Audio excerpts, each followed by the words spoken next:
नाज़रीन, इस्लाम दुश्मनी में जहाँ फ्रांस के सदर ने सारी हदूद पार कर दी थी और उसने कहा था कि नबी करीम सल्लल्लाहु अलैहि वसल्लम के जो गुस्ताखाना खाके शाया हुए हैं वो उनकी हमायत करता है और इसका सिलसिला इसी तरह जारी रखा जाएगा। अब उसके बाद फ्रांस के वज़ीर आज़म ने भी मुसलमानों के ख़िलाफ़ खुल कर ऐलान जंग कर दिया और उन्होंने कहा है कि हुकूमत इंतहा पसंदों और इस्लाम के ख़िलाफ़ आखिर हद तक जंग जारी रखेगी और उनकी जितनी भी इस्लाम के ख़िलाफ़ मेहनत हो रही है उसका सिलसिला इसी तरह जारी रखा जाएगा। किसी से डरेंगे नहीं, किसी से किसी के आगे झुकेंगे नहीं। और अगर उनके मुल्क का इसी तरह जो बाइकआउट है मुस्लिम दुनिया की जानिब से भी वो चलता भी रहा तो उनको कोई फ़र्क नहीं पड़ेगा, क्योंकि नाज़रीन वो बहुत मजबूत मुल्क है, वो बहुत मजबूत लोग हैं, उनकी मुईशत बहुत मजबूत है। और यही वजह है कि पूरी दुनिया के जो इस्लाम पसंद लोग हैं, पूरी दुनिया के जो मुसलमान हैं, वो जब से फ्रांस के ख़िलाफ़ मुत्तहिद होना शुरू हुए हैं, उन्होंने जब से बाइकआउट का ऐलान करना शुरू किया है, उन्होंने जब से फ्रांसीसी प्रोडक्ट्स को लेना बंद किया, उसके बाद से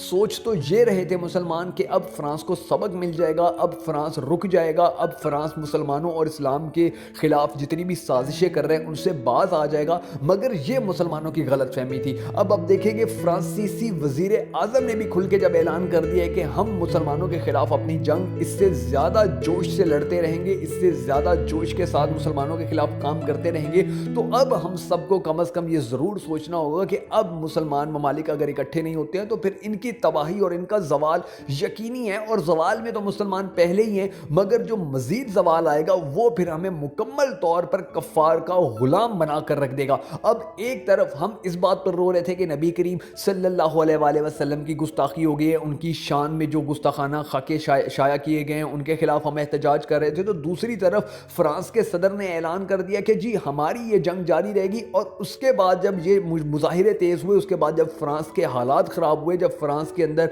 कत्ल व गारत की वारदातें होना शुरू हुई, तो उसके बाद बजाय इसके कि फ्रांस डर जाता, बजाय इसके कि फ्रांस रुक जाता, बजाय इसके कि फ्रांस की जो हुकूमत है वो माफ़ी मांगती, वहाँ के वज़ीर आज़म ने भी अब ये ऐलान किया कि भाई हम ना रुकने वाले हैं, ना डरने वाले हैं और ना किसी के आगे झुकने वाले हैं। तो अब मुसलमान जो हैं उनका ज़वाल इंतहाई नज़दीक है अगर मुसलमान इत्तेहाद नहीं करते हैं। अगर मुसलमान ममालिक के अंदर इसी तरह इख्तिलाफ़ात चलते रहे तो यकीन जानिए कि फिर फ्रांस के बाद दूसरे ममालिक भी मैदान में आना शुरू हो जाएंगे, वो भी नबी करीम सल्लल्लाहु अलैहि वसल्लम और कुरान मजीद की गुस्ताखियाँ करना शुरू हो जाएंगे, क्योंकि उनको पता होगा कि मुसलमान कुछ नहीं कर सकते हैं। मुसलमानों के खिलाफ जो भी किया जाए, मुसलमानों को अगर आप कत्ल भी करते हैं, मुसलमानों के अगर आप मुल्कों पर भी कब्जे करते हैं, मुसलमानों के अगर आप कीमती वसाइल पर भी कब्जे कर लेते हैं, जिस तरह नेटो अफवाज ने किया था, तो भी मुसलमान इत्तेहाद नहीं करते हैं, तो भी मुसलमान इकट्ठे नहीं होते हैं। और इन्हीं चीज़ों को देखते हुए अब फ्रांसीसी वज़ीर आज़म ने भी ऐलान किया है कि उनकी जो जंग है वो इसी तरह जारी रहेगी। तो ये जंग अब मज़ीद बढ़ेगी, ये जंग अब दूसरे जो कफ़ार ममालिक हैं वो इस जंग को मज़ीद तेज़ करने की कोशिशें करेंगे, क्योंकि उनको पता चलता जा रहा है कि वो जो कुछ भी कर लें, ये मुसलमान जो है ये अपने ममालिक में मुज़ाहरे कर लेते हैं, ये बाइकआउट के ऐलान करते हैं मगर बाइकआउट नहीं करते हैं। और उसके साथ साथ